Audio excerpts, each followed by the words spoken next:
How about now? One day we'll start the stream and it'll just be working. One day. Not today. I put headphones on and my hair was like, yeah, that's not okay. And it's gone all in my face.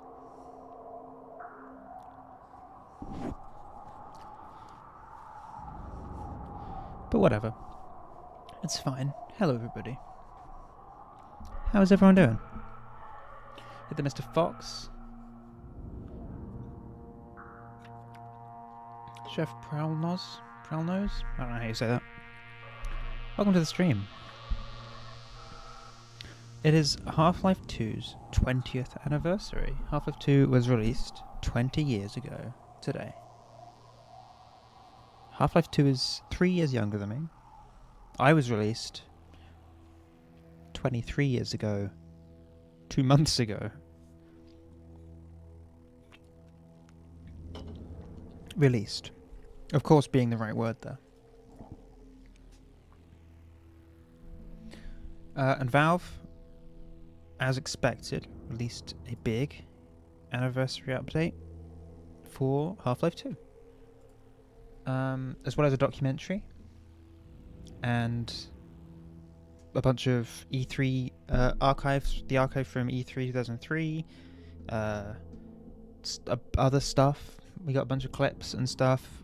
There's a website. You can go to halflife.com and you can see everything they did. It's very cool.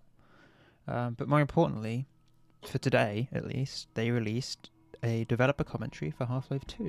Because every Valve game since Half-Life 2 Episode 1 has gotten a developer commentary. But not Half-Life 2. That's true, we got Episode 3 footage, we got to see the cool ice gun. If you haven't watched the documentary, once this stream's over of course, you should go watch it. It's very good. It goes over lots of cool things.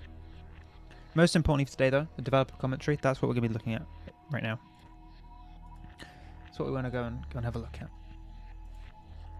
Because I really wanted to go through it yesterday, I didn't.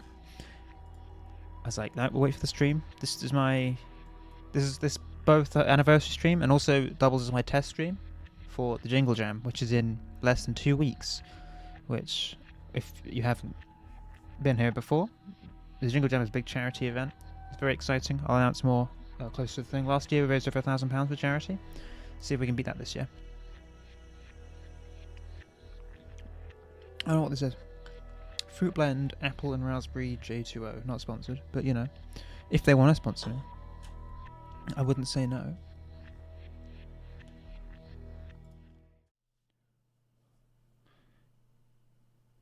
Let's just jump right in. Fuck, that was loud.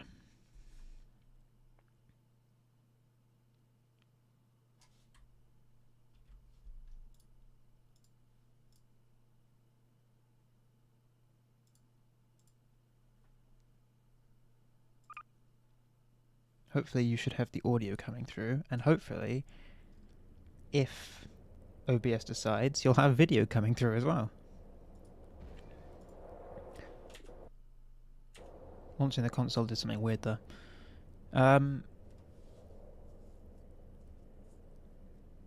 They also updated Half-Life 2 in general to include all the games under one launcher. Half-Life 2 Episode 1 and Episode 2. Not Deathmatch, weirdly. Everyone thought Deathmatch would be the one they'd include, and that's the one they didn't include. Maybe it'll come later. Who knows? Big thing they also added was workshop support. I haven't subscribed to the thing. We'll definitely be playing some workshop things. I don't know what's on here right now. Probably not that much of interest. This was added at the start from the beginning, but I'm sure in time within the coming months we'll see a lot of big mods get ported as well as new things get made. It's very exciting. Currently looks like there's a lot of meme things. There's some cool looking maps which I'm excited to try out. I fucking love Half-Life 2. Have I ever said that? I love Half-Life 2. I don't know if you ever noticed. If you ever known me, you wouldn't know, would you? I keep it very well hidden. I like Half-Life 2. But we're going to play the developer commentary today. So for Half-Life 2. Have I said Half-Life 2 enough yet? Have you got the point? Developer commentary. Start new game. I'm gonna finish this drink.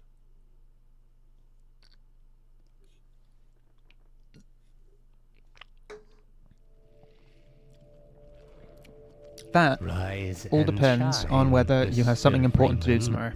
Rise and shine. Not that I wish to imply you have Let me know how the been audio sleeping levels on are. The job. If I'm too loud No or one if is more deserving of a rest. game's too loud. Thank you and for quiet. helping The us effort help in you the help us world all. would have gone Certified to Pennsylvanian waste tip until $100 poke. well. Hi, just Certified. say Nice to your see hour you. has You didn't have to come do to that. the Thank you very end. much. Long time no see. On stream. The right Thank you very man much in for the wrong $100 place donation. Can make all the difference unexpected. in the world. So wake up, Mr. Freeman. Wake up and smell the ashes. Aw, thank you, Certified. Thank you for the poke. Oh my god. Immediately. FOV is too low. I'm a big FOV girl. What else did they add? Didn't they add classic effects? What does that do? Hello, Lorello. What do the classic effects do? I don't know. I bet it says on the website, half-life.com. Let's have a quick look. Half-Life 2 anniversary update. Let's just check the patch notes. Control F. Classic. Add a setting to enable classic effects that were originally in Half-Life 2. These effects can also be enabled using r_classic blood and classic fire. You can't stay? Oh, that's too bad. Well, I hope you have a great day. Or evening for you now. I hope you have a great evening, and I'll speak to you very soon. I think we've got to play with classic effects, right? We got to try the classic effects enabled.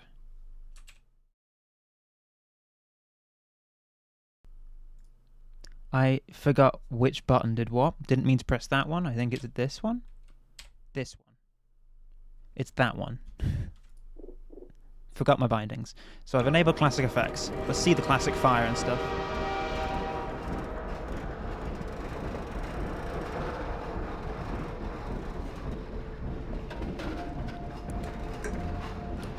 You guys want subtitles on? That'd be helpful. Captioning subtitles. I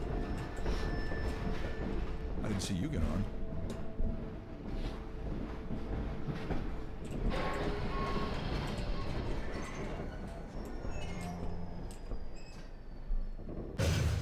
Well, Classic effects is weird. We'll see what it looks like. We can turn it off if we don't like it. I'm Gabe Newell, and welcome back to Half-Life 2. It's been a long 20 years since its release. In this anniversary update, I don't like those captions. They're huge. Turning them back off. we've tried to respond to as many of the community's requests I as spelled possible. anniversary wrong? Oh my god. Rogue, this is why we have you about. I did. You're right, I did. This is why we keep you. Embarrassing? Don't say it. It's only embarrassing now you've said it was embarrassing. Updated. There we go. Like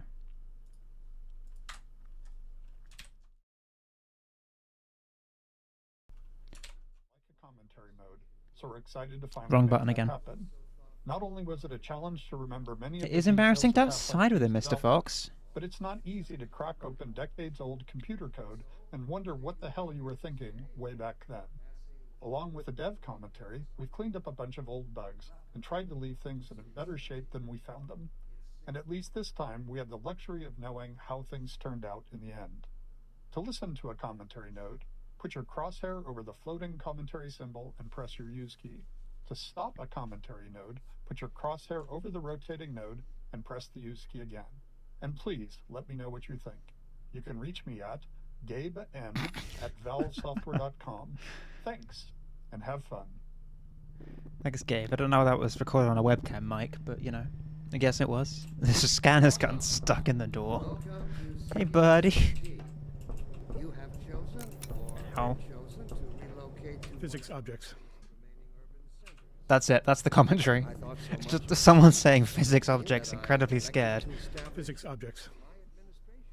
It might be hard to remember it now, but back when Half-Life 2 came out, small objects in games, like these bits of trash, were usually static. As in, they didn't really move, or if they did, it was in a very simple way. If you were lucky, they might break apart into some sprites if you hit them. One of the goals for this initial train station section was to really make it clear to players that these kinds of things were properly, physically, actually being simulated. They could be picked up, dropped, thrown, broken, moved by others, you name it. Here we're starting with just a small thing, showing that trash is being blown by the arrival of the train, or, more specifically, an invisible volume that's triggered by the player leaving the train.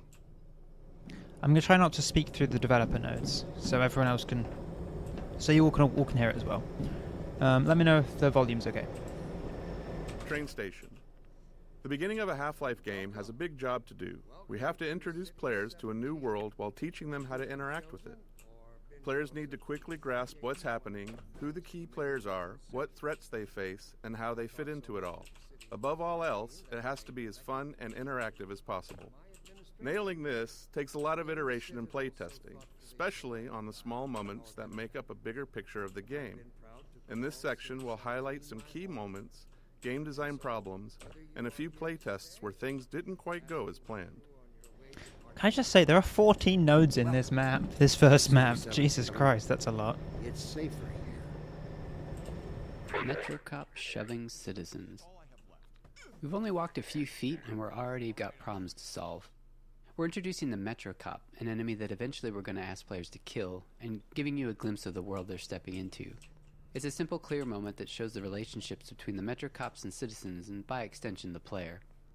At the same time, we decided to reinforce the existence of the core physics simulation, showing the way in which NPCs can casually interact with objects in the world. Seeing something like a suitcase knock into another and dislodge was pretty novel back then. These moments at the train station, where we combined multiple goals, were the most successful. They felt natural, like the game wasn't pausing just to teach you a lesson. There's a lot of nodes here. It's our Vort friend. Sweeping Vortigaunt. Another key moment of storytelling, and another nod to the physics system. Here, we're showing how Vortigaunt fit into this new world, which is a big from their Half-Life 1 role as enemies. Like so many moments in the train station, the Sweeping Vortigaunt came from our constant hunt for ways to show characters interacting naturally with the physics system. Why just tell players Vortigaunts are friendly now, when you can show one casually sweeping the floor and knocking around some simulated objects? Nothing signals, hey, don't shoot me this time around, like someone willing to tidy up. So true. So true. That's why I dress up as a maid, so I don't get shot. Are we the only ones on that train? Welcome. Welcome, citizens. When it came time to design the human citizens of City 17 and the world outside the city, we chose to include a variety of races, ages, and genders. This not only provided narrative context for the Combine's enslavement of all of humanity, but it was also important to us that anyone playing the game could see themselves represented in the Resistance, with everyone on Earth united against the Combine. While we found a number of candidates to use as reference in creating these citizens through our daily lives and connections, we ultimately resorted to advertising in the Seattle Times classifieds to reach the desired range of faces that we'd envisioned. You hear that? Half-Life was woke back in 2004. That's what that means. I really love this room. My computer is like dying for some reason. I don't know what's going on with it. It's been doing it since I updated Windows like 2 days ago, which, you know, makes sense as Windows fucks everything up. Natural storytelling. To achieve our world building and storytelling goals throughout the train station, we needed a natural way to deliver dialogue without it feeling too gamey or requiring tutorials. We noticed players often approached NPCs to get a look, so we turned that into an opportunity for the NPCs to acknowledge the player and deliver their lines. This kept interactions low-key, which was essential since the citizens aren't exactly too cheerful or lively. The simplicity of this approach also aligned with one of Half-Life's core storytelling goals, making the narrative responsive to the player's interest. Some players want to dig into every detail, while others just want to know what to do next. Giving players control over how much story they want to engage with, without it blocking progress, is a goal we always try to maintain in a Half-Life game. Plus, the less complicated a feature is to implement, the more of it we can include. Valve, I found a bug. Just letting you know. FYI, found a bug.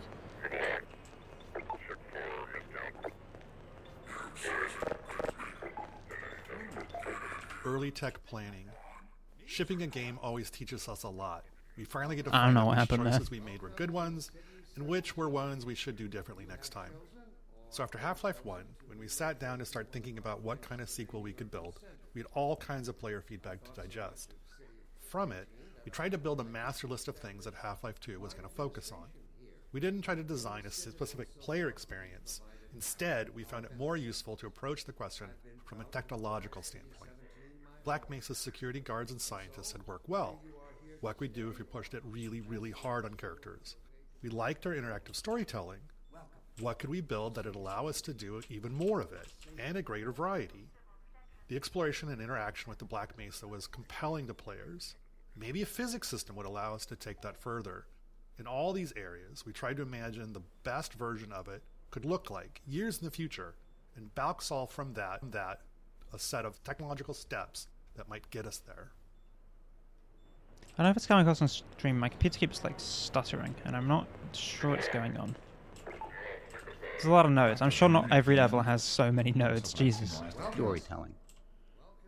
Creating a sense of immersion was a core principle in our approach to Half-Life 1's storytelling, and it led us to the self-imposed constraints of never, or at least very rarely, taking control away from the player and of keeping the player's avatar silent.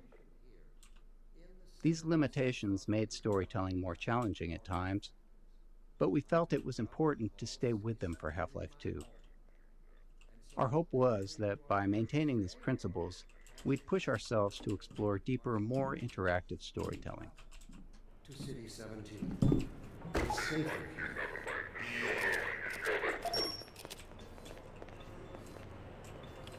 Where is he? Where's our boy? Here's our boy. Another thing they did was update all the light maps, and you can actually notice they are high resolution. Got a standard relocation coupon just like everybody else. Characters. Smart In Law. Half-Life 1, security guards and scientists could best be described as archetypes, not individuals. They were abstractions of characters that matched the visual fidelity we could achieve at the time. But as our technology improved with Half-Life 2, we saw an opportunity to move beyond abstractions.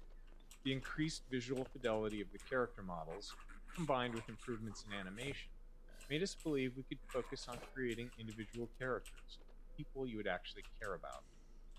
We allowed ourselves to write real dialogue and have characters deliver it in a way that felt realistic enough for players to not think about them as pawns in a video game, and hopefully propel our narrative forward. In 2001, a couple of years into development, we were energized by Japan Studios' Ico. Directed by an animator, it blew us away with its reliance on characters as the key connection to the player, giving us the courage to keep pushing forward. He was about to board the Some of the microphones here are not great, which makes sense. I mean, I assume they didn't bring everyone to Seattle to record this. They probably did it over the internet. Still, it is noticeable. It still weird that Gabe's was so low quality though. We're taking enough chances as it is. Very well. And, Gordon, good to see you. Thank you, Okay, Mr. Gordon. Kleiner. You're Sorry, gonna have to Dr. make your own way to Kleiner. Dr. Rude of me. Kleiner's lab. Oh, man, that's what I What I was afraid of. Get in here, bud, before you blow my cover. 3 nodes in this tiny room? Oh my god. Spoil. Yeah, we've got stuff to listen to. Damn it. Blocking tutorials. At times, we need to be certain the player has learned something, and the standard method, at least in game development, not in life, is to trap them behind a gate of some kind, where the player must demonstrate their knowledge to be able to continue. We try to disguise these gates as something natural, so it doesn't feel like the game has come to a halt. Of course, time, resources, or the environmental context itself can make that tricky. In this case, we needed to teach the players how to move objects, so a simple stacking puzzle seemed like the best solution.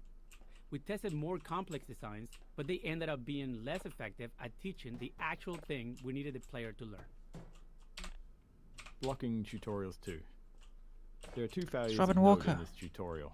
First, Love that guy. players can break it by tossing all the boxes out the window, which is obviously not great. This leaves them stuck and Sorry. Blocking tutorials 2. There's a stutter There are 2 failures again. of note in this tutorial. First, players can break it by tossing all the boxes out the window, which is obviously not great. This leaves them stuck and unable to continue, which we consider a game-stopping bug that must be fixed. A clean solution would have been to tweak the window or crate sizes so that the player could fit through but not the crates. The problem was that we really only caught this problem late in development, and making even a simple change like that can have unpredictable game-breaking consequences, and right before launch no less. Also, this issue was purely theoretical. We'd never actually seen players do it. Our playtest of the design space had gone smoothly, with players learning what they needed and moving on. So changing the room's design this late in the game could have disrupted that success in ways that we couldn't foresee, so we opted for a more conservative fix rather than something elegant. If you're curious, try tossing all the boxes out the window and see what happens. Just spawns in more boxes, which I love. I love that. Blocking tutorials 3. The second failure in this tutorial space is a case of misteaching, where we accidentally teach the players something we didn't intend. This can be hard to avoid without extensive playtesting, since the game is always teaching, even when it's not by design. We cover a more extreme example of this later in Train Station. Some cases of misteaching are critical to fix, like if the player learns the wrong way to use a weapon or interact with a common element of the game. But this one was more subtle. While teaching players to move objects, we also taught them to stack physics objects to escape a space. Normally that's fine, except we don't deploy that puzzle later in the game, and teaching something irrelevant just clutters up their mental toolkit and makes it harder to readily keep useful things in mind later on. Worse, stacking objects to escape the play space become a problem later on, something we had to actively prevent in multiple areas. With so many physics-based objects in the game, blocking this behavior without putting ceilings everywhere wasn't really an option. In the end, we hoped players wouldn't overthink this early lesson, and when playtests showed players getting stuck later on, we made sure not to remind them of it. Good job. Fall damage. Teaching players how to do things is an essential thing for the game to do, but for them to make confident decisions, they also need to understand the more subtle rules.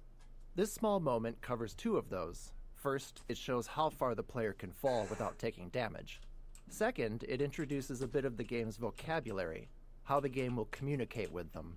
Players often worry about taking fall damage, but they also worry about taking a step that they can't take back. So here, a welcoming crate to land on signals that dropping down is safe and it's the way forward. And when the crate breaks, it reinforces the physics simulation, and is likely the first time players will see that larger objects can be broken apart. I didn't jump on the crate, so I kind of ruined that one, but you know, normally you do. Can I see what's causing this fucking stutter? It's really weird.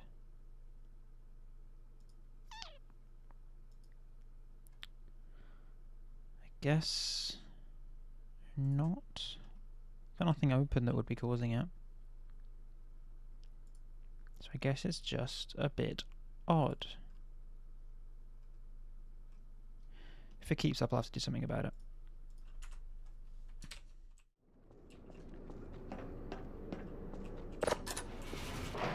Wait, was there a thingy here? I wasn't looking for nodes. No. Pick up that can.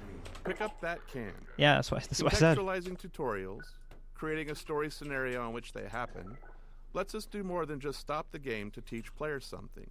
We get to add narrative value to the moment. Here, teaching the player how to throw objects is combined with a narrative setup that gives them a choice in how to respond. After watching the Metro cops casually abuse citizens, it felt right to put the player in a similar position next. If they had opinions on how the citizens should have reacted, now they get to express them. Playtesting showed most players either complied or refused the request to pick up the can, but some tried to avoid the confrontation entirely.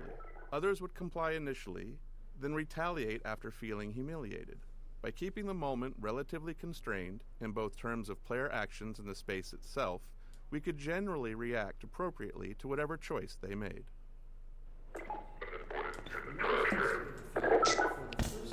See that coming though, huh? Did you see? Oh shit, they saw it coming.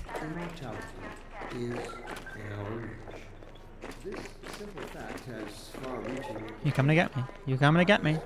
You coming to get me? Playtesting. Playtesting is a core part of how we make games. We can never fully predict how players will respond on they'll take away from what we've built. So we test to learn and hopefully improve. During a playtest, we don't guide or talk to the player, even if they're stuck, as it's extremely unlikely that we'll be sitting there next to the player once the game ships. Our goal is for testers to forget that they're playtesting altogether and play as if they're at home. Any interruptions risk skewing the data, so we only step in if there's a bug that's blocking progress, or more rarely, if their behavior is so confusing that we need to understand what they're thinking. I felt that'd be me. Inseparable from instinct is its No idea what I'm thinking. Early in a Half-Life game, one of our goals is to make promises to the player, giving them a sense of what to expect later on. From movies to TV shows and books, all great entertainment does this in some way, and video games are no different. The promises in a Half-Life game can take different forms. Some are simple, like offering just a glimpse of something intriguing. Others are more layered, like the interactions with 𝗕𝗄𝗃. By putting the player in a powerless position against them, we set the stage for that future moment when they can finally get to retaliate. I'm sorry. I'm sorry, buddy. I'm sorry. He accepts it. He's fine. He's fine with that. I feel like my FOV isn't changing. It feels very tight. And I think that's because it's not. I think they broke the FOV slider that they added for the Steam Deck update. Oh no, it is set to 110. So it might. I think FOV is just broken, I guess? Well, an update's always going to break something. The Citadel. We wanted the player's first view of City 17 to highlight the Citadel and its dominance over the city, representing the Combine's complete and total power over humanity. It also needed to serve as a clear goal, even at the start. God, look at all these nodes. They're everywhere. There's so much to learn. Despite its massive size, playtesters often missed it.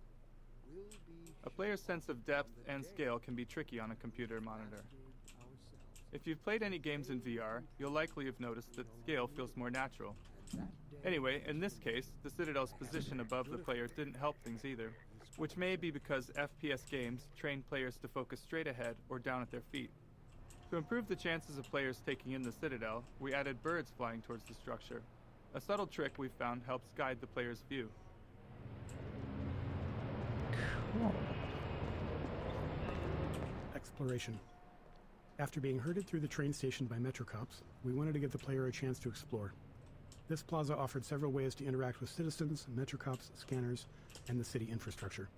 We aimed for these interactions to continue building the world without needing explicit tutorials, and we refined them until they worked naturally, without any real training. Ropes. One of the things we noticed in all of the reference images that we gathered for City 17 was that there were cables and wires everywhere, and that they were a large part of the high-frequency detail in view. We loved the look of these older European cities enmeshed in the haphazard web of modern life. We felt like we needed a solution for cables, ropes, and similar elements, and we wanted them to be dynamic. Our level designers were eager to create plug puzzles, and connecting a cord to each plug helped players better understand the mechanics. Early in production, we built a rope system and iterated on it throughout development. Under the hood, each rope is made of multiple segments stretched between the two endpoints, and they can move independently. Each segment acts like a spring and responds to forces in the game, such as a gentle wind or the passing of a Combine gunship overhead. When rendered, each segment is shown facing the camera and is bump mapped, which is crucial for giving the ropes a realistic, rounded appearance. I've loved placing ropes in V6. I should place more ropes in V6. Playtesting Anecdote 1. One memorable playtest reminded us that we can never be certain what players are thinking or what lessons they've taken from their experience. This tester, after playing from the start, and stuck trying to open a door, spent several minutes going back and forth between the game and the keyboard settings. When we asked what they were looking for, they said they were searching for the inventory controls, thinking they could use an item they'd picked up earlier to unlock the door. While we'd seen them collect and drop several physics objects, they'd misunderstood what was happening. The tester believed that pressing the use key while holding an object moved it into an inventory because the item dropped straight down. We knew it was just gravity, but their assumption wasn't crazy. Some adventure games of that era did slide items into an invisible inventory that way. We explained there was no inventory, and the playtest continued. Later, we considered whether we needed to address this, but since no other playtesters had the same confusion, and all of our potential solutions were more heavy-handed than necessary, we decided it was an outlier that was okay to remain unaddressed. It served as a good reminder, though, of how even the most subtle, overlooked details can mislead a player. That's so fascinating. Fatal injury on our species. Instinct creates its own oppressors and bids us rise up against them. Instinct tells us that the unknown is a threat rather than an opportunity. Instinct slyly and sorry, I was just covertly thinking compels about us that. away from change and Really progress. interesting though. Instinct, therefore, must be explored. I'm still getting these stutters. That's what I'm currently trying to do is think about things that be causing the stutters, because they're starting to get really annoying. It only happened when I started streaming, which is very odd. This simple moment is a promise that you'll encounter this enormous thing later in the game. Even an uncomplicated scene such as this really does require a lot of playtesting and iteration because of Half-Life's goal of not taking control away from the player.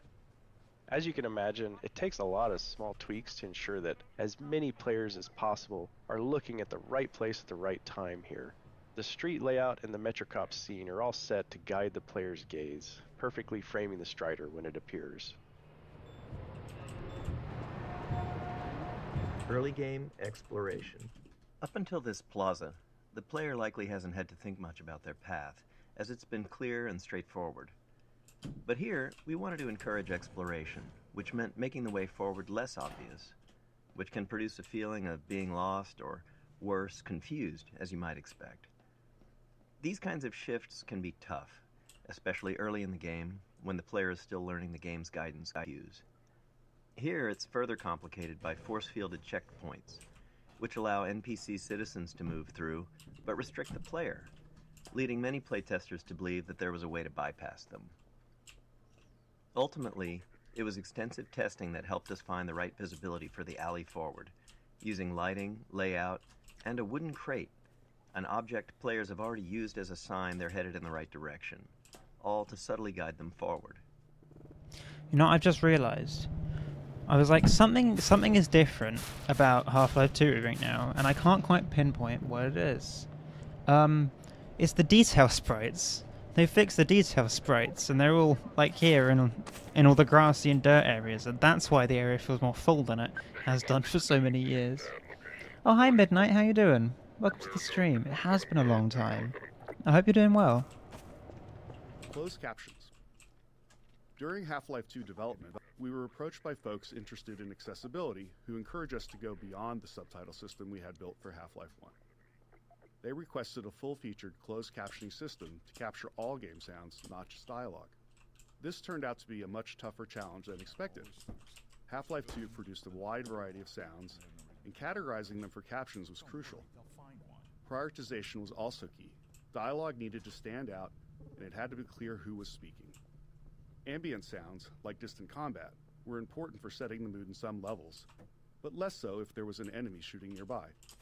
Our level designers also often reuse sounds in different contexts, so sound might require captioning in one area, but not in another. Ultimately, every sound in the game ended up with its own caption data, formatted almost like a small version of HTML, giving us control over the visual style of each caption. As with the audio files, the caption data was too large to keep in memory, so we built an asynchronous caching system to handle it efficiently. I'd never thought about how much must have gone into the captions. Because you see it pop up, the closed captions, for those who don't know, who've never used them. There's like a caption, I don't know if I can get it to trigger anything now. Okay, it's not triggering now. It gives you. Oh, there we go. Can't use. Scan to click. There you go. You can see it at the bottom. But I never thought about how it can't just be. You can't have every single thing trigger a caption because you'd never be able to make out what was important. I'd never thought about that before. Physics simulation. Even though Turn it back off.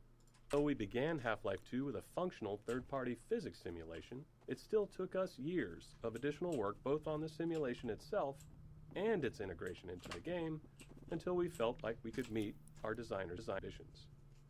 Maintaining a shippable This level stutter's of getting quality and annoying. performance was something we knew would be a challenge along the way, but the more subtle issue was actually figuring out what to simulate and to what extent.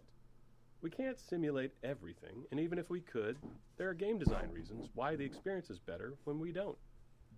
In many cases, we deliberately bend the simulation to improve the player's experience. These adjustments usually go unnoticed because they align with player intentions. For example, we disable collisions between the player and large objects to let them turn in narrow spaces. Or we tweak the Combine rifle's alternate fire to gently guide the Combine ball toward enemies, making it more effective. Crate Baby. This small baby doll has a long legacy. During the long months of internal testing, some of the team turned it into a challenge, a way to make the 47th playthrough of a game a bit more fun. They'd place the doll inside of a nearby blue crate and see how far they could carry it throughout the game. After Half-Life 2 launched, the community started carrying Crate Baby as well, adding their own stories and rules to the mix. A few years later, while working on Episode 2, this was the inspiration for the Little Rocket Man achievement, where players had to carry a garden gnome dubbed Gnome Chomsky throughout the entire episode. Chomsky even made a comeback for Left 4 Dead 2 in the Garden Gnome achievement, where players had to carry him through the Dark Carnival campaign. These kind of interactions with players are some of the most rewarding parts of game development. We design games with theories in mind, but you never really know where things are going until players get their hands on it. Oh, how hoopy could have been. You got no snack? Yeah, a cup of milk and some biscuits. That sounds like a great choice, my friend. Physics Simulation 2. Areas where game design or other constraints impacted the physical simulation often required extra tuning to keep the simulation from blowing up. As an example, early on we experimented with increasing the simulation on the player entity, which is to say, make player movement much more a part of the physical simulation of the world. We knew this might make movement feel less precise, but hoped it could lead to some novel experiences. However, after tuning the movement to match the less simulated version, we hit a major problem. The physical force needed for the player to move at their usual speed was so high that simply running into other... Physics Simulation 2. Areas where game design or other constraints impacted the physical simulation often required extra tuning to keep the simulation from blowing up. As an example, early on we experimented with increasing the simulation on the player entity, which is to say, make player movement much more a part of the physical simulation of the world. We knew this might make movement feel less precise, but hoped it could lead to some novel experiences. However, after tuning the movement to match the less simulated version, we hit a major problem. The physical force needed for the player to move at their usual speed was so high that simply running into other simulated objects could result in death from the impact. We iterated on it, but ultimately couldn't find a solution we liked, and reverted to the less simulated movement. However, this wasn't exactly the easier path. It introduced new challenges with how the less simulated player interacted with the more simulated objects in the game. But it did allow us to deliver the precise movement experience we wanted. I didn't put a Twitter link in my channel profile. You can probably just search me on Twitter and you'll find it. It probably is very old. I haven't changed my profile stuff in years. When we discussed ways to highlight our physics simulation around the city environment, a playground felt like the natural fit. And for players paying attention to Dr. Breen, it's also a reminder of the cost of humanity's surrender to the Combine. We chose a few playground structures with interesting physics potential and began tuning them. Even with the advanced physics simulation we had at the time, setups like this always required hand tuning, as we had fully simulated objects interacting with non- or partially simulated ones, such as the player or static world geometry. It might be easy to assume that a simulation can carry a lot of the load of implementation. Appreciate but it. even Okay. now, 20 years later, Hope you're doing well. that is rarely the case. Back when we were working on the playground, late in development on the game, we couldn't get the friction on the slide to feel right, so we decided to break the ladder so the player couldn't get up there. However, you still can just walk right up the front. As is commonly the case, you, the player, get the last laugh on us. That's why you can't climb the slide. They couldn't get it to work right. We're gonna get something about this? Materials and shaders. Hell yeah. Half-Life 2 came out in the midst of a significant shift in 3D graphics, where the industry moved from textures to materials and shaders. In Half-Life 1, every surface had a texture, essentially an image wrapped onto the polygons of the surface. But by Half-Life 2, just 5 years later, every surface had both a material and a shader. The shader was a lump of code that customized how the surface was rendered. The material defined properties for how the surface behaved physically and how it responded to gameplay features. It also held references to textures and other parameters for the shader to use for rendering. As a result, artists and designers had much more control over how things looked and behaved. However, this came with a trade-off. Half-Life 1 could run on a computer with only a CPU, but Half-Life 2 required a GPU because the computations needed for materials and shaders were specifically designed for GPU hardware. The refracting glass door here is a clear example of a custom shader, but every surface in the scene is actually running a shader of some kind. Something I'm all too familiar with now.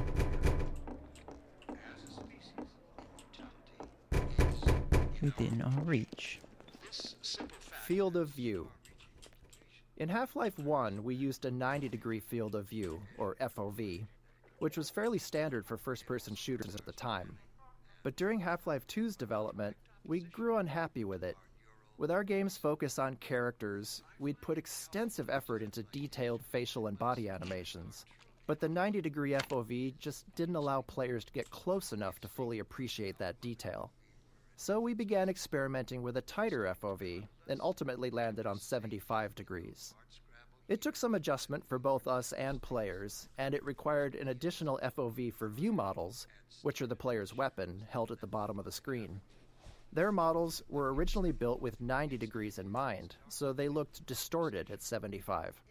But this change succeeded in doing what we wanted, putting our characters front and center in the game. Right, can I have my FOV back to 110 though? Because it's still stuck at 75. I guess not. Reference maps. As our characters grew more lifelike between Half-Life 1 and Half-Life 2, we wanted the game world to feel equally realistic. In Half-Life 1, the limitations of first-person games often made it easier to lean on stylized or abstracted environments. But with Half-Life 2, we set out to create a setting that felt grounded in reality, which meant focusing on a lot of small details we hadn't before. One of our main steps was creating reference maps to standardize how we'd map real-world proportions into the game. These maps establish details like wall and door dimensions, doorknob heights, interior lighting, furniture scale, and the general scale of common objects. We created standardized textures for level designers, complete with scale and lighting values. The layouts would be consistent from the start. Besides setting up the physical world, these reference maps defined how the player would move through it, how high they could jump, how low they could duck, and the size of spaces like vents. Using these maps as foundation, we were able to keep our world geometry consistent and ensure realistically sized spaces across the game. This stuttering is becoming very irritating, and I don't know why it's happening. I'd love to know why it's happening. Just don't. I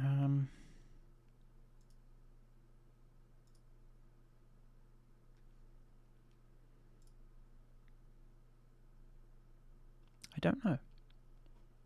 You love throwing everything out the window of that building. You've got to, especially when you're listening to them talk, to the commentary thing.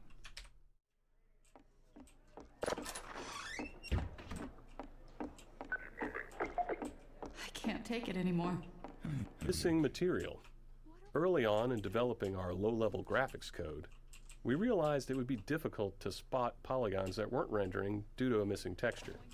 When this happens, you typically just see black where the polygon should be, which could easily go unnoticed in darker scenes. To catch this bug more reliably, we created an error texture that would be visually unmistakable. Missing material. Early on in developing our low-level Keep graphics grabbing code, the stuff. we realized it would be difficult to spot I don't mind polygons though, that because weren't this guy's rendering voice due to a missing is texture. amazing.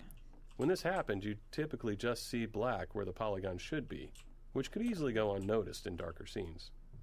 To catch this bug more reliably, we created an error texture that would be visually unmistakable and generated automatically whenever a texture failed to load. This gave rise to the now iconic purple and black checkerboard texture, which has since taken on a life of its own well beyond Half-Life 2. What a texture. What a texture. I want it on a onesie, please. Please, Valve. The raid. The section ahead, where the Metro cops raid the apartment while the player's inside, took a lot of iteration to get right. Generally, we design Half-Life to let players set their own pace, since people move through the game in a variety of ways. Some players run, ignoring anything that doesn't seem like a threat, while others methodically poke at everything. So, whenever we need to force a specific pace, it's always a challenge to ensure players perceive that pace and naturally play along. Since this is the first time we do this, we had to put in a lot of work to make it clear to the player that they needed to move quickly, and there's no time for exploration here. You see that? You see it? You see it? The Raid 2. In addition to making sure the player felt the pressure to move forward, we had to ensure the raid itself was foolproof. There couldn't be any way for the player to avoid it or double back past the Metro cop. The real challenge wasn't that players would try to break the scene, but that many would panic and run in random directions once they realized they were under threat for the first time.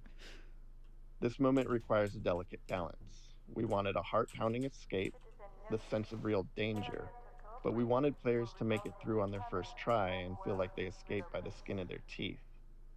To achieve this, we kept the path ahead clear and reminiscent to the one they had just taken through the previous floor. A series of carefully placed triggers controls the threats appearing ahead and behind, maintaining the pressure while still giving players enough time to stay ahead of their pursuers. Shit. I don't think I've ever failed there. The Raid 2.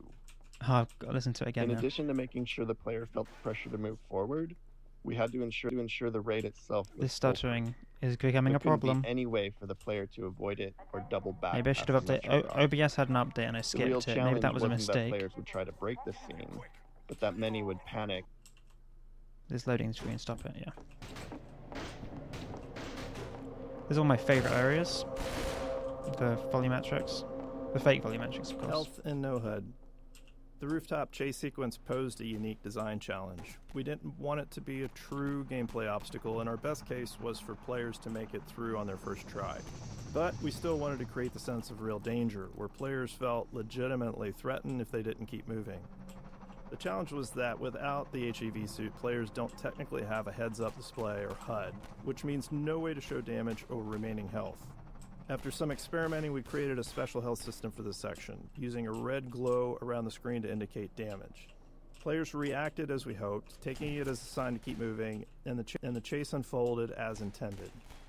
To top it off, we made health regenerate quickly so the glow wouldn't linger, reinforcing to players that running was indeed the right choice, and ensuring players weren't taken down by a stray bullet at the end just because they dawdled or hesitated earlier on. Playtesting Anecdote 2. In the upcoming section, we needed the player to be knocked down so Alex could save them. With limited time and resources, we simplified the encounter as much as The room possible, on these buildings looks awesome. reusing existing systems and letting it play out like a normal combat sequence, with a custom event triggered when the player died. After a few playtests to fine-tune the timing, we moved on. But as we got close to shipping, we encountered a problem with a playtester who quick-saved constantly and immediately hit quick load whenever they thought they'd failed. When a Metro cop hit them, they quick loaded before Alex could step in, repeating this more than 10 times before we asked them to stop. At this stage of development, in the final bug fixing phase, we had to limit ourselves to fixing only game-breaking issues, since even small changes could risk breaking something more important. Knowing this was a rare edge case, because most players had no trouble, we made a few conservative changes. We shortened the delay between the knockdown and Alex's first line, and changed the fade-out color to white instead of black, which wasn't ultimately that useful since players hadn't died enough yet to associate black with death. We considered disabling quick load for the few seconds that the scene plays out, but we were worried that could introduce a bug where quick load became disabled permanently. It's interesting to think about the fact that you get like these issues when you're like, you know, so close to launch, and fixing it is going to break other, you know, plays the real risk of breaking other stuff, just fixing it if it does.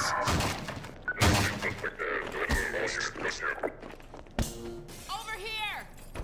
Ha! No, you don't!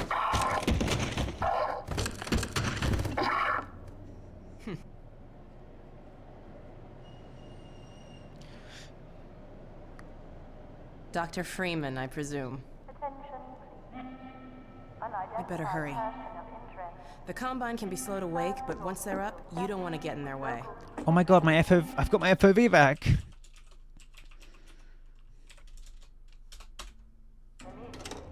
Finally. Alex. Nailing Alex's design was a big challenge. We wanted the player Welcome back, to both Certified. respect and care for her. Saving Eli was a key player goal midway through the game, and we knew that getting players to care about that goal would be easier if they also cared about Alex and her relationship with her father. We intentionally designed, wrote dialogue, and cast a voice actor for Alex to be savvy, capable, and relatable within the Combine-controlled world, while also making her attractive and charismatic. We aimed to avoid the objectification, exaggeration, and hypersexuality that many games of the 2000s featured, as we felt that would undermine our goals for her character. Good job, Valve. NPCs on elevators. We often spend a significant amount of time solving problems that players might not even notice. Many of these are subtle design challenges, while others stem from multiple systems interacting with each other. For example, getting non-player characters to ride in elevators posed a complex problem because it involved various systems, NPC AI decision-making, navigation planning, and movement simulation, to name a few. Additionally, the elevator itself had its own simulation requirements unrelated to NPCs. One of the more subtle challenges came from the fact that we simulate NPCs at a slower rate than we simulate elevators.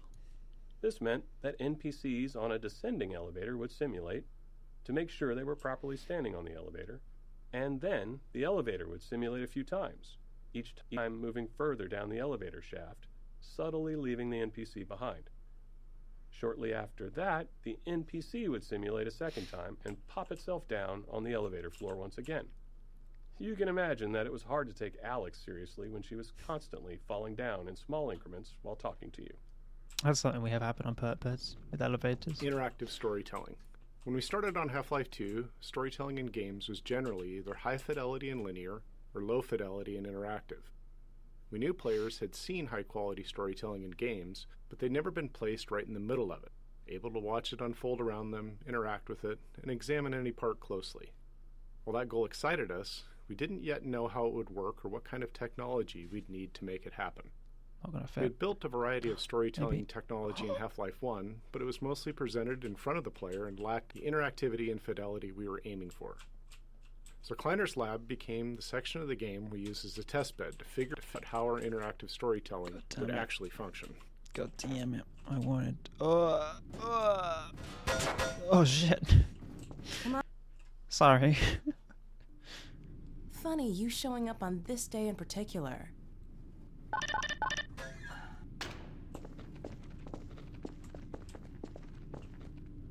Kleiner's lab.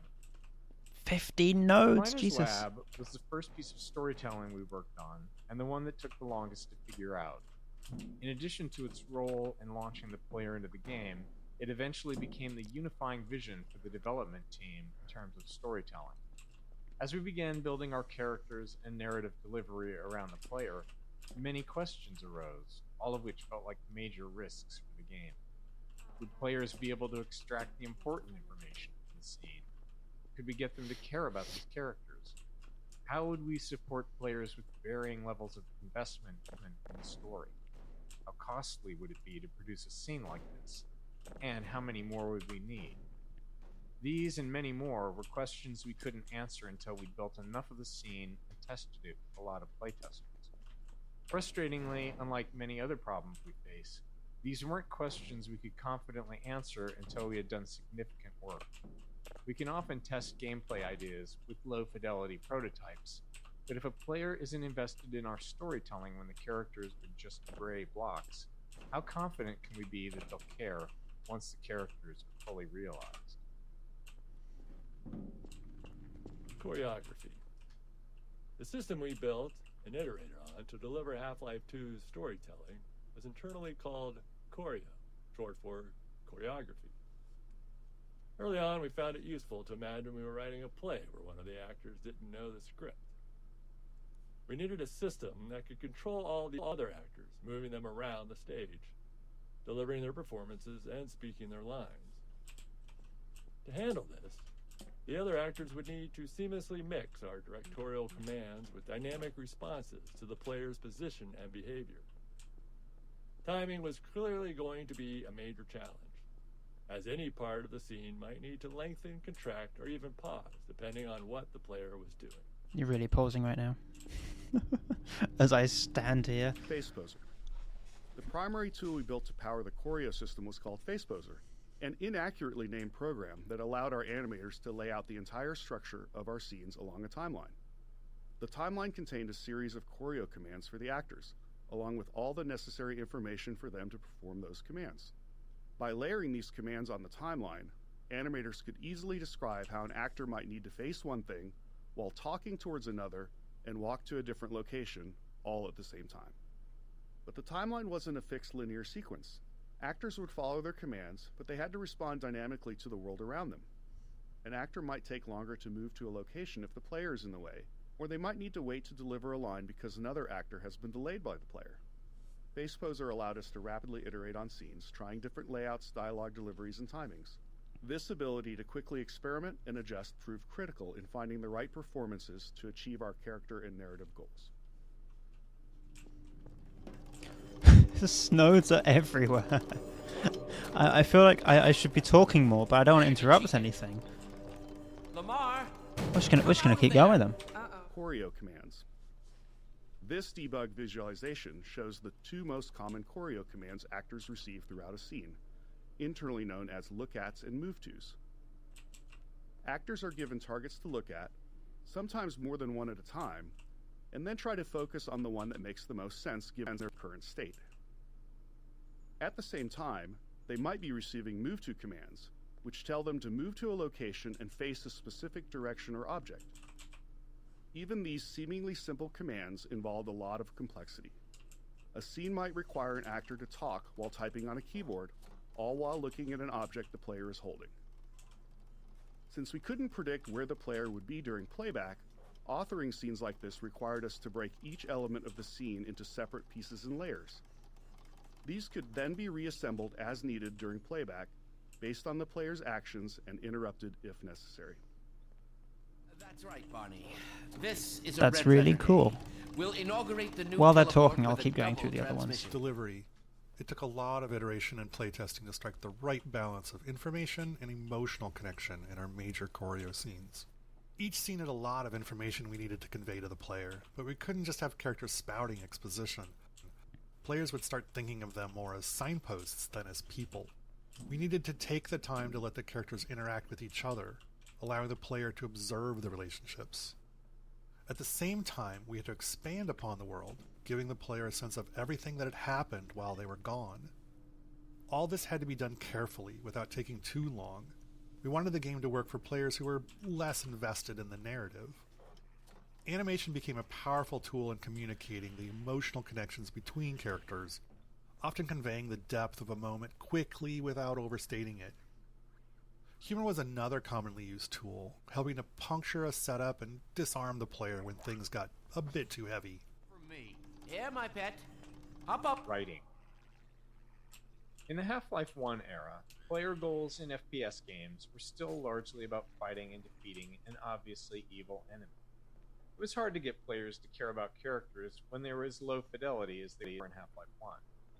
With the planned improvements in character fidelity for Half-Life 2, we wanted to take a shot at making characters the driving force of the narrative. Our goal was for the player's motivations to align with those of our characters, for the player to care about these people.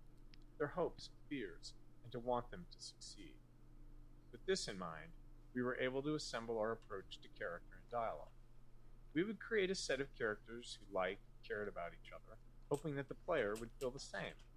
These characters would interact in a way that felt inclusive, like a group of old friends who see the player as one of them, just someone who's been away for a while.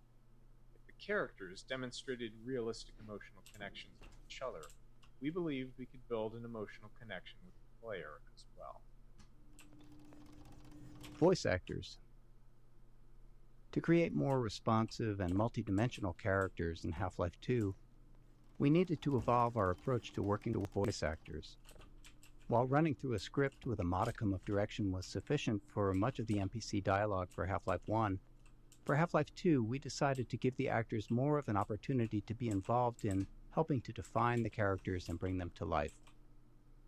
We provided much more story context to the actors, showing them the game world, the environments their characters inhabited, and the other characters they interacted with.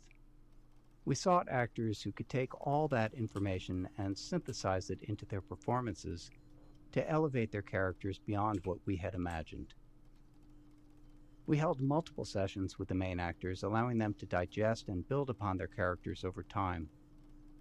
For scenes where characters are interacting with each other, we'd often cue an actor with performances from other actors in the scene to create a better sense of connection and flow. Though we'd arrive at the studio with a script and a plan for the recording session, we made sure that the actors felt empowered and had the space to bring their own ideas to the character and performances. Having animators attend the voiceover sessions also proved critical, as they were responsible for stitching the characters' dialogue together with physical actions and expressions to form the resulting choreo scene.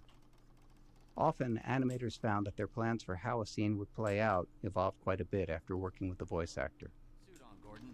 Time to fall asleep? I get that. I'm going to have to stop the stream. I'm going to finish this map, the rest of the nodes on this map, and then I'll have to stop the stream because I need to work out what's going on with my computer. Because I think I might need to update OBS and then come back another day once I've done that. Because there is something weird going on. I don't know what. Well, Gordon. Lab interactivity. In our choreo scenes, we have the player trapped for a bit, allowing us to focus on the characters and narrative. To accommodate different players, some deeply invested in the story, others unable to stand still for more than a second, we felt like we needed a constant stream of interesting details on screen. We scattered narrative elements throughout the environment, ensuring some were interactive, essentially toys for the player to tinker with. In some cases, we embedded further storytelling into these, like the cactus mini teleporter hinting at the upcoming teleporter failure. It was a delicate balance. Too much visual interest could distract players from the core of the scene. Ultimately, Kleiner's lab played it safe with interactivity, as it was the first major choreo scene. Later, in Eli's lab, we explored it more deeply, ensuring the characters themselves paid attention to what the players were Jurgen. with. There's so many nodes everywhere, Jesus. Archetypes. We wanted to create narrative links between Half-Life 1 and Half-Life 2 through our characters. Our idea was to design individuals who felt like representations of Half-Life 1's archetypes, so that players might find them familiar, almost as though they'd met them in Half-Life 1 at some point that they couldn't quite remember. We based Dr. Kleiner on the scientist model we felt was the most iconic, and his personality was largely shaped by Hal Robbins, whose voice and performances had defined the Half-Life 1 scientists. One day, when we were in the thick of trying to figure out this character, Dr. Kleiner's face came into focus as we happened to share an elevator with an accountant from an office on another floor of our building, and looking at him, it was clear that this is Dr. Kleiner's face. Luckily, he was receptive when we asked if we could photograph him for a video game character. I'm going to say, we all know that Half-Life 3 is in development, alright? And I'm going to say, is Dr. Kleiner best be in it? Because I love Dr. Kleiner so much. See you, Mr. Fox. Enjoy Half-Life 2. Character reactions. Figuring out what characters should react to and how was an ongoing challenge. At the core, we always want the game to respond to player input. However, any response from the game can be seen as a reward by the player. So, what characters react to and what they ignore teaches the player about the kind of input the game expects. As a result, we made sure to respond to things we wanted more of, like players tinkering with devices in the lab, and ignored behaviors we wanted less of, like players repeatedly slapping Kleiner in the face with a box over and over again. Seriously, we watched a playtester do it for 5 minutes straight. So does that mean that Valve intended for you to throw things at Russell in Half-Life Alyx? Animation. Constructing believable human motion for our characters out of many discrete layers of animation required a lot of technological iteration. Even simple actions like turning to look at something or walking to a location became more complex when combined with the need to dynamically respond to the player and the requirements of choreo commands. For example, turning to look at something had to be fully composed, allowing a character to use any combination of its eyes, head, shoulders, upper torso, or full body to face a target. In Half-Life 1, human characters had their bodies separated into upper and lower halves, allowing them to walk in one direction while facing another. However, this approach was too abstract for Half-Life 2's characters. Instead, our animators created walking animations in all 8 directions of the compass, which could then be smoothly blended together at runtime. Tone. Setting the right tone for our characters and their dialogue was critical. We aimed for a respectful, almost pleasant style of interaction with the player, while avoiding anything that felt too subservient. This balance was especially tricky with Alex, who needed to support the player without compromising the strength of her character, something we felt was crucial for players to respect her. Her relationship with Eli was a core driver of the player's motivations, so it was important that players liked her and wanted to help her. We also wanted to contrast the warmth and camaraderie between the player's allies against the hostilities of Breen and the Combine, inspiring a sense of righteous indignation in the players for the battles ahead. Oh, she's just going to push it all out of the way, isn't she? Apparently not. Nope, we have broken. It's broken. Oh, did we miss one? We missed one. I'm coming back. Come on. Thank you for being broken. We didn't miss one. It was orange on there. It just looked orange. What? Gordon! Theme interactivity.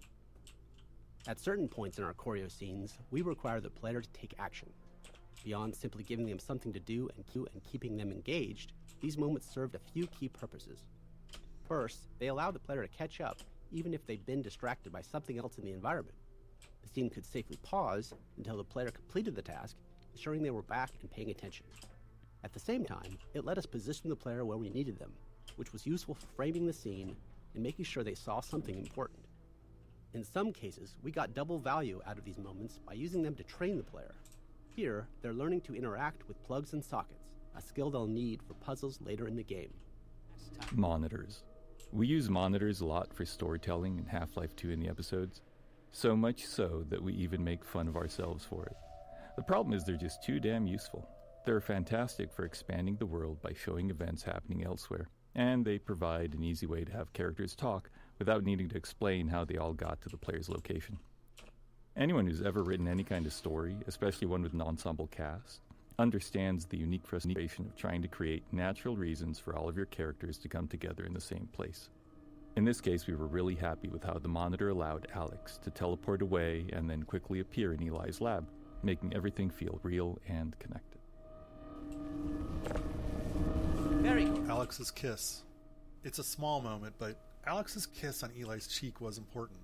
Eventually, we're going to ask the player to save Eli, and we want them to care about him.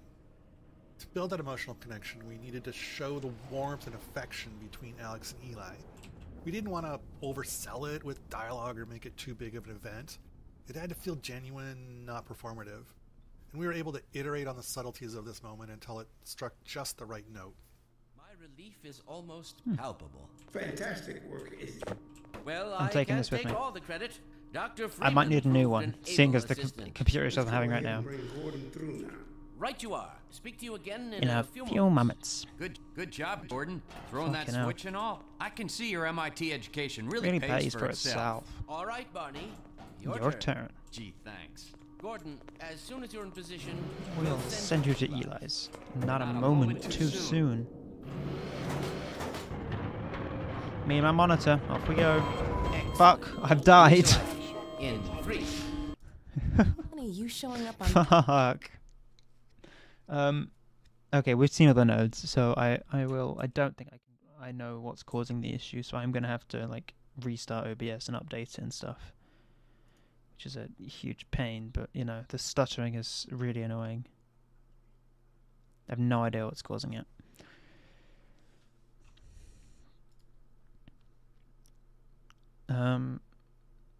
So we will continue this, as well as looking at custom maps for Half-Life 2 in the coming days and weeks, in the lead up to the Jingle Jam, which is starts on the 1st of December. But unfortunately, I do need to go work out what the hell is wrong with my computer right now. Hi Zach, I'm afraid that we're just ending things because I'm having technical problems. So yeah, I'm gonna go work out what's wrong with my computer, and hopefully there'll be a stream maybe tomorrow, if not, most likely Monday. But I will see you all then. Thank you for stopping by though. Hopefully this all gets fixed pretty quickly. Bye.